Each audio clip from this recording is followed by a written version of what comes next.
नमस्ते, good morning. बहुत स्वागत है आपका। आप देख रहे हैं न्यूज़ वन इंडिया का मॉर्निंग बुलेटिन। नमस्ते यूपी, मैं हूं आपके साथ ऋतु तिवारी पोखरियाल।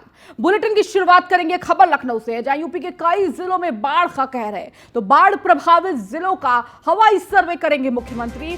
सुबह करीब 9 बजे हवाई सर्वेक्षण करेंगे सीएम योगी आदित्यनाथ। गोरखपुर, संत कबीर नगर, बस्ती का करेंगे हवाई सर्वेक्षण। इसके साथ ही अयोध्या, गोंडा, बाराबंकी का भी हवाई सर्वेक्षण करेंगे।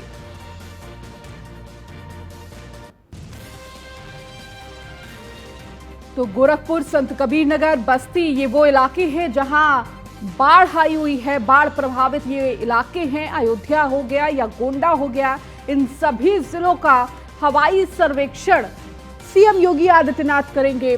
और इसके साथ ही जानेंगे कि कितने प्रभावित ये जिले हैं और क्या कुछ व्यवस्थाएं प्रशासन की तरफ से की जा रही हैं और क्या आगे ऐसे इंतजाम करने हैं। इसको लेकर भी कहीं ना कहीं ये हवाई सर्वेक्षण प्रमुख है। तो अयोध्या, गोंडा और बाराबंकी का भी हवाई सर्वेक्षण करेंगे। यूपी के कई जिलों में बाढ़ का कहर है।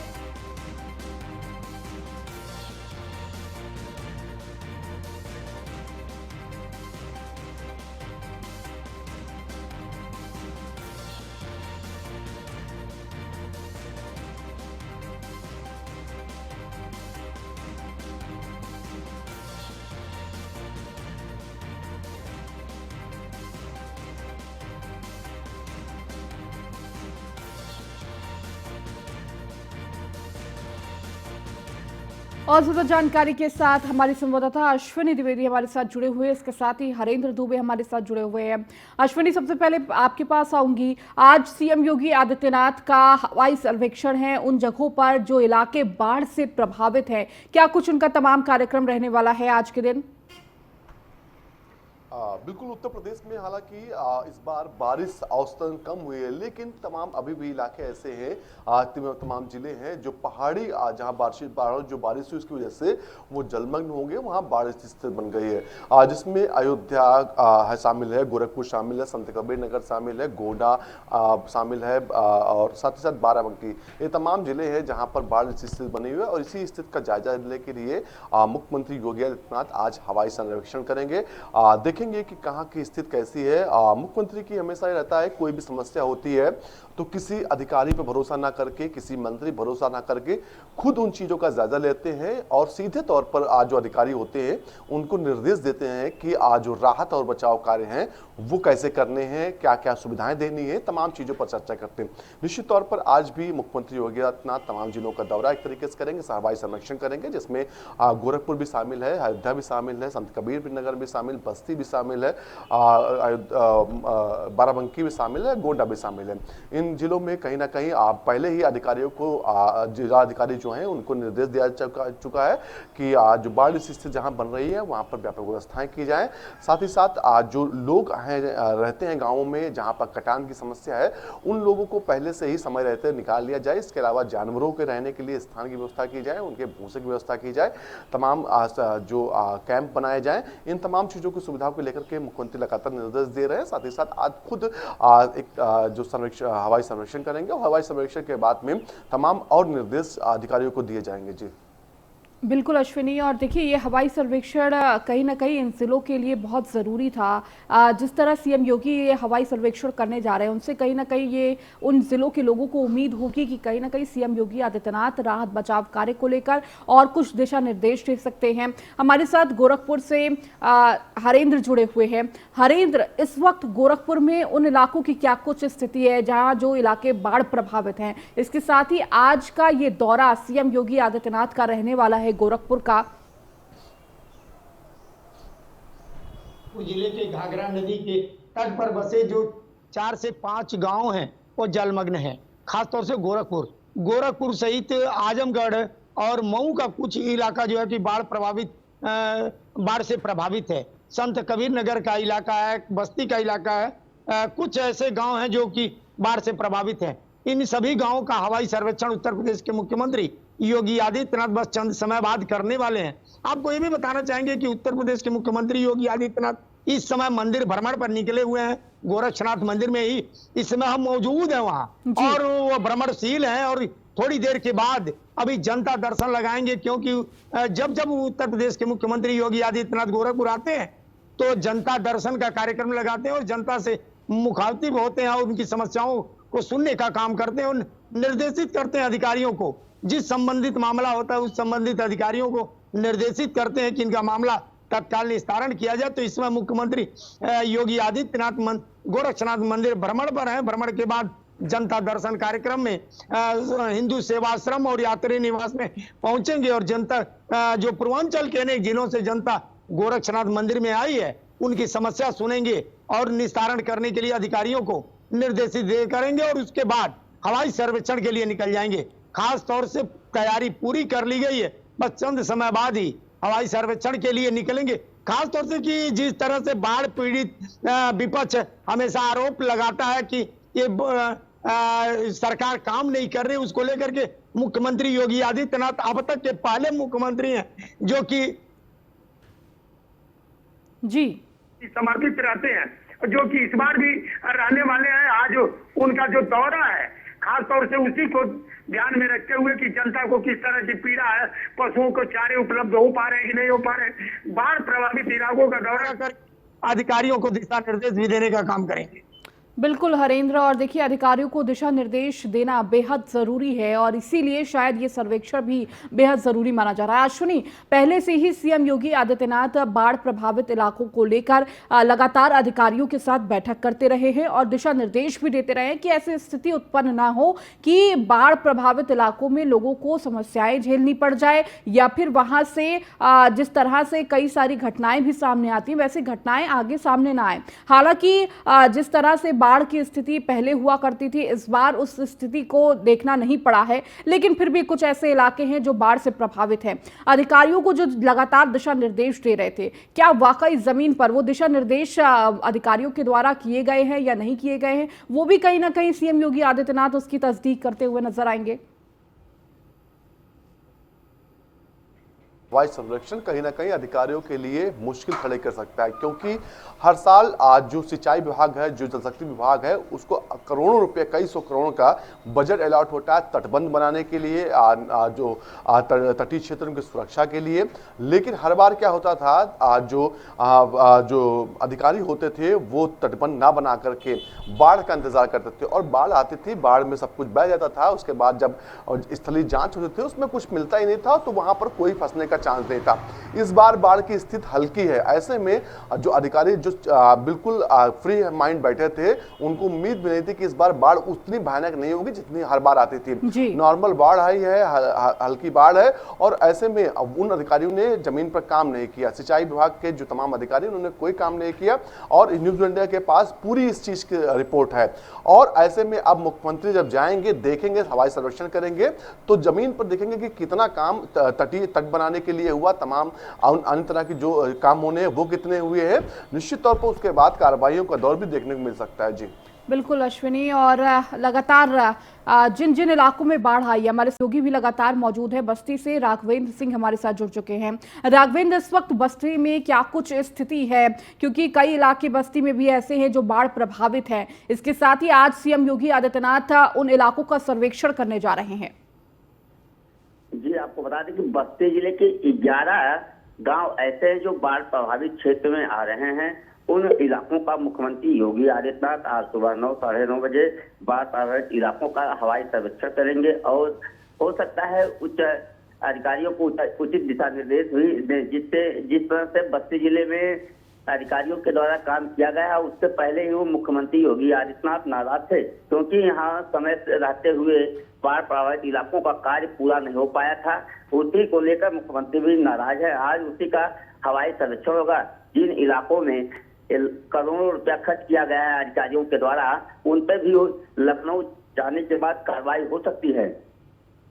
बिल्कुल राघवेंद्र, क्योंकि लगातार सीएम योगी आदित्यनाथ शुरू से ही बाढ़ प्रभावित इलाकों को लेकर, बाढ़ से संबंधित चीजों को लेकर तमाम दिशा निर्देश अधिकारियों को देते रहे हैं और वक्त पर उन्होंने कहा था कि पहले से ही आप इंतजाम कर दीजिए कि अगर ऐसी स्थिति उत्पन्न होती है तो कम से कम बचाव राहत कार्य किया जा सके और उस स्थिति से निपटा जा सके। कहीं ना कहीं उस स्थिति से निपटने की क्या तस्वीर होगी ये हवाई सर्वेक्षण में साफ हो जाएगा।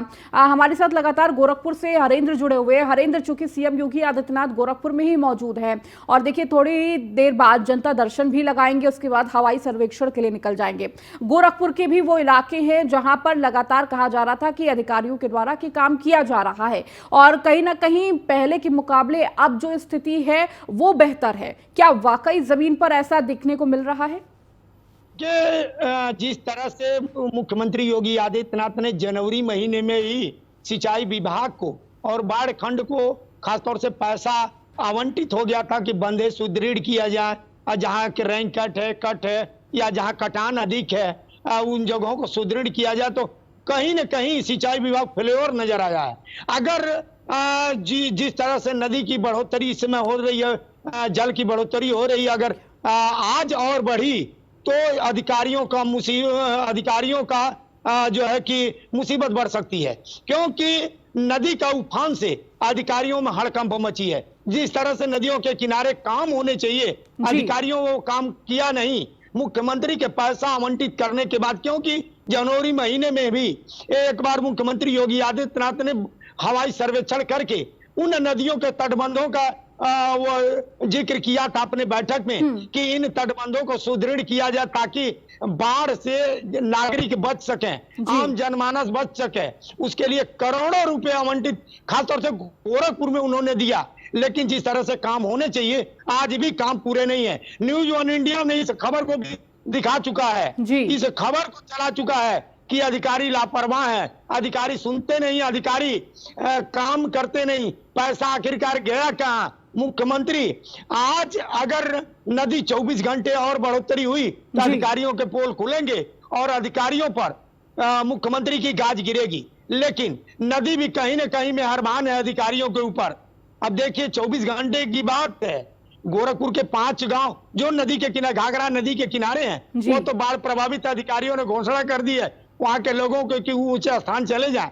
और भी ऐसे गांव हैं, तटबंध हैं, तटबंध के किनारे के लोग भी अपना ऊंचे स्थान पर जाने के लिए अपना ठिकाना खोज लिए हैं। यही नहीं, बस अधिकारियों पर अगर गंगा जी मेहरबान रही तो अधिकारी बचेंगे, अगर गंगा जी मेहरबान नहीं रही तो मुख्यमंत्री के कहर से अधिकारी नहीं बच पाएंगे, क्योंकि जनवरी में जब मुख्यमंत्री ने पैसा आवंटित कर दिया तो ये लोग सुचारू रूप से काम करने में लापरवाही कहीं न कहीं अधिकारियों ने की है। ठीक है हरेंद्र और अश्विनी, आप दोनों का बहुत बहुत शुक्रिया इन तमाम जानकारियों को देने के लिए। बढ़ेंगे आगे। 27 सितंबर को जापान जाएंगे प्रधानमंत्री नरेंद्र मोदी। जापान के पूर्व पीएम के अंतिम संस्कार में शामिल होंगे। पीएम फूमियो किशिदा से भी अलग से मुलाकात करेंगे। तो 27 सितंबर को जापान जाएंगे प्रधानमंत्री नरेंद्र मोदी। जापान के पूर्व पीएम के अंतिम संस्कार में शामिल होंगे। तो पीएम फूमियो किशिदा से भी अलग से मुलाकात करने का भी उनका कार्यक्रम है।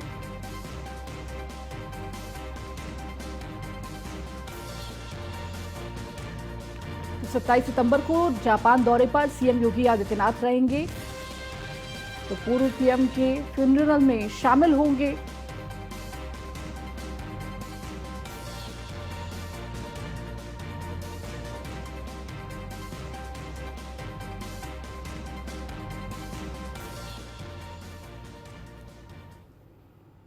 वहीं यूपी कांग्रेस में पंखुड़ी पाठक को मिली है बड़ी जिम्मेदारी। यूपी कांग्रेस की सोशल मीडिया प्रमुख बनी है पंखुड़ी पाठक। तो दानिश आजम वारसी और शुभम शुक्ला वाइस चेयरमैन, शालिनी सिंह भी Congress social media vice chairman बनाई गई है। तो यूपी कांग्रेस में पंखुड़ी पाठक को एक बड़ी जिम्मेदारी दी गई है। सोशल मीडिया प्रभारी के तौर पर उनको एक बड़ी जिम्मेदारी दी गई है। तो शालिनी सिंह को भी Congress social media vice chairman बनाया गया है। तो लगातार पंखुड़ी पाठक को लेकर एक अलग अलग जिम्मेदारियां कांग्रेस पार्टी देती हुई नजर आ रही है। तो मीडिया प्रमुख बनाई गई हैं पंखुड़ी पाठक, सोशल मीडिया प्रमुख तो दानिश आजम वारसी, शुभम शुक्ला वाइस चेयरमैन बनाए गए हैं।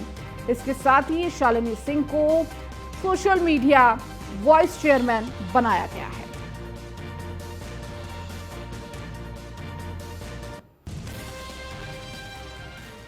केरल के एर्नाकुलम में कांग्रेस नेता राहुल गांधी का बयान सामने आया। एजेंसियों पर कब्जा करने वालों से लड़ रहे हैं।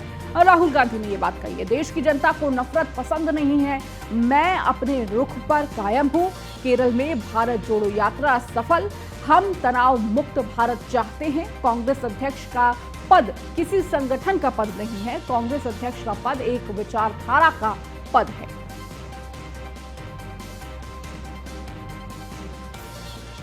तो भारत जोड़ो यात्रा लगातार उसका 14वां दिन है और राहुल गांधी इस भारत जोड़ो यात्रा में केरल में मौजूद है। देखिए, हिंदुस्तान की पॉलिटिक्स में कोई भी एक्शन लिया जाए, कोई भी एक्शन, अगर मैं यहां बाहर जाके 5 लोगों से बात करूं तो आप कहेंगी 2024 के लिए ये आपने बात की है। अगर मैं जाके वहां पे कहीं किसी के साथ आइसक्रीम खा लूं, आप कहेंगी देखो आइसक्रीम खाइए, 2024 के लिए आइसक्रीम खाइए। मगर ये सच्चाई नहीं है। 2024 से मेरे मुताबिक आज सबसे जरूरी बात जो हिंदुस्तान को बांटा जा रहा है, तोड़ा जा रहा है, जो नफरत फैलाई जा रही है, वो है। देखिए, हिंदुस्तान की पॉलिटिक्स में कोई भी एक्शन लिया जाए, कोई भी एक्शन, अगर मैं यहां बाहर जाके 5 लोगों से बात करूं तो आप कहेंगी 2024 के लिए ये आपने बात की है। अगर मैं जाके वहां पे कहीं किसी के साथ आइसक्रीम खा लूं, आप कहेंगी देखो आइसक्रीम खाइए, 2024 के लिए आइसक्रीम खाइए। मगर ये सच्चाई नहीं है। 2024 से मेरे मुताबिक आज सबसे जरूरी बात जो हिंदुस्तान को बांटा जा रहा है, तोड़ा जा रहा है, जो नफरत फैलाई जा रही है, वो है। कर्नाटक हिजाब मामले में सुप्रीम कोर्ट में सुनवाई हुई। सुनवाई के बाद सुप्रीम कोर्ट ने फैसला सुरक्षित रखा। सुप्रीम कोर्ट ने 10 दिन तक सुनवाई के बाद फैसला सुरक्षित रखा है। हिजाब के पक्ष और समर्थकों की ओर से 21 वकीलों ने रखी है अपनी बात, तो वहीं कर्नाटक सरकार की ओर से एसजी तुषार मेहता ने भी रखी है बात। तो ASG Natarajan, Karnataka advocate general, शिक्षकों के वकीलों ने अपनी दलीलें रखी हैं।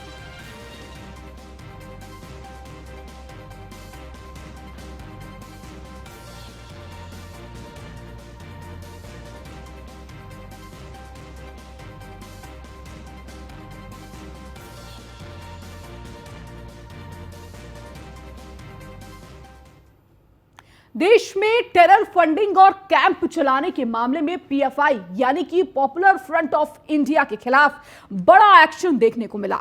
यूपी, महाराष्ट्र, केरल और तमिलनाडु समेत देश के करीब 11 राज्यों में एनआईए और ईडी की टीम ने पीएफआई के स्टेट से लेकर जिला स्तर के नेताओं के घरों पर छापेमारी की।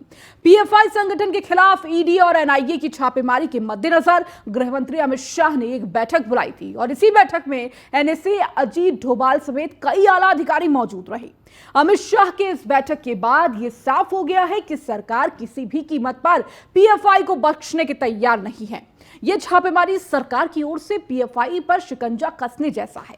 आपको एक रिपोर्ट दिखाते हैं।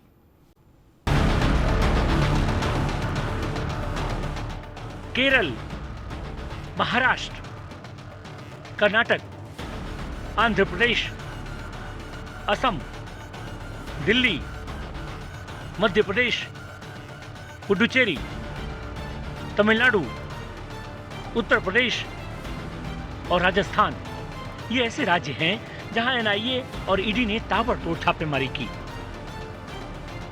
सबसे ज्यादा केरल से 22 लोगों को गिरफ्तार किया गया।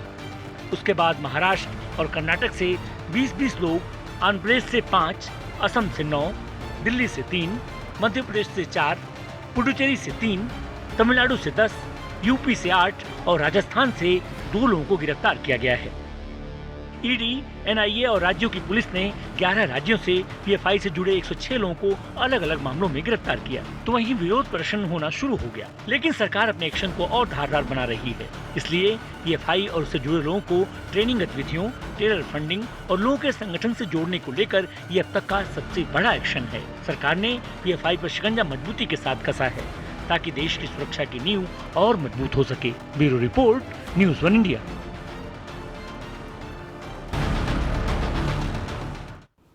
वहीं माफिया मुख्तार अंसारी को इलाहाबाद हाईकोर्ट की लखनऊ पीठ ने जेलर को धमकाने के 19 साल पुराने मामले में 7 साल की सजा सुनाई है।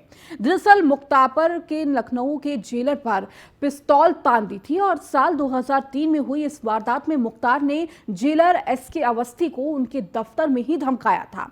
ये उस समय का चर्चित मामला था जिसमें अब 19 साल बाद मुख्तार को 7 साल की सजा हुई है और उस समय मुख्तार का दबदबा भी था और उसे मिलने वालों को बैरोकटो जेल में प्रवेश दे दिया जाता था। फिलहाल मुख्तार अंसारी को सजा मिलने को लेकर माफियाओं में हड़कंप मचा हुआ है। माफिया कोई भी हो, कितना भी बड़ा क्यों ना हो, कितना भी उसको बड़ा संरक्षण प्राप्त क्यों ना हो, अगर वो पाताल के अंदर भी छुपा होगा वहां से भी उसको निकाल करके बाहर लाएंगे और कानून के शिकंजे में डाल करके उसको सजा दिला करके। एक वक्त था जब कानून मुख्तार अंसारी के इशारे पर चलता था। मुख्तार ही राजा, मुख्तार ही मुंशी, मुख्तार ही मुजरिम और मुख्तार ही प्रजा हुआ करता। वो खुद अपने आप के लिए आदेश लेता था और अपने आप में फैसला लेता था। लेकिन वक्त अब ऐसा आया कि घड़ी की सुइयां उल्टी घूमने लगी हैं। कुछ बोलेंगे?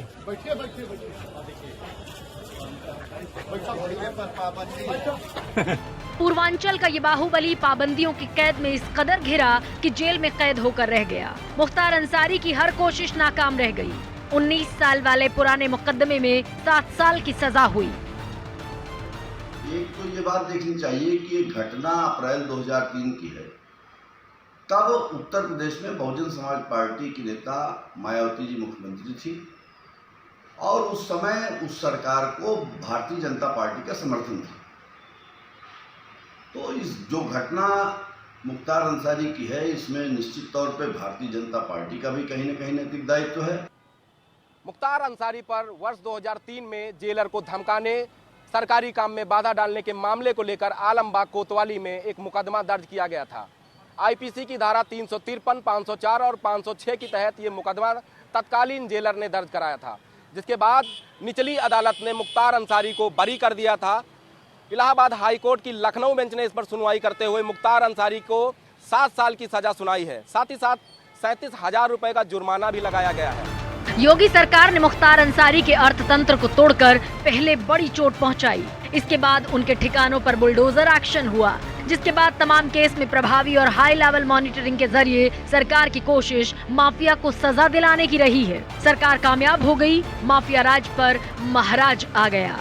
मुख्तार को 7 साल की सजा हुई है। Bureau report, news 1 India. और अब खबर नोएडा से, जहां 9वें फ्लोर से कूदकर युवक ने की है आत्महत्या। निधि मूर्ति 6 सितंबर को महाराष्ट्र से आया था नोएडा की एक कंपनी में नौकरी करता था निधि मूर्ति। मृतक के दोस्तों के मुताबिक बीमारी से था परेशान। फेज 2 थाना क्षेत्र के ग्रैंड ओमैक्स सोसाइटी की घटना बताई जा रही है। तो निधि मूर्ति 6 सितंबर को महाराष्ट्र से नोएडा आया था। तो नोएडा की एक कंपनी में नौकरी करता था। तो मृतक के दोस्तों के मुताबिक बीमारी से परेशान था।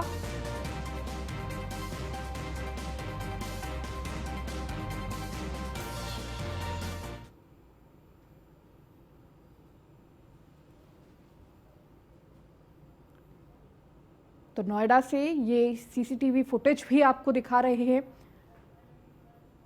जहां फेज 2 थाना क्षेत्र के ग्रैंड ओमैक्स सोसाइटी का ये पूरा मामला। लगभग 5:30 बजे थाना फेज 2 पे ग्रैंड ओमैक्स सोसाइटी में एक सूचना प्राप्त हुई कि एक व्यक्ति श्री निधि मूर्ति का अपने फ्लैट की बालकनी जो कि 9th फ्लोर पर स्थित है से गिरकर मृत्यु हो गई है।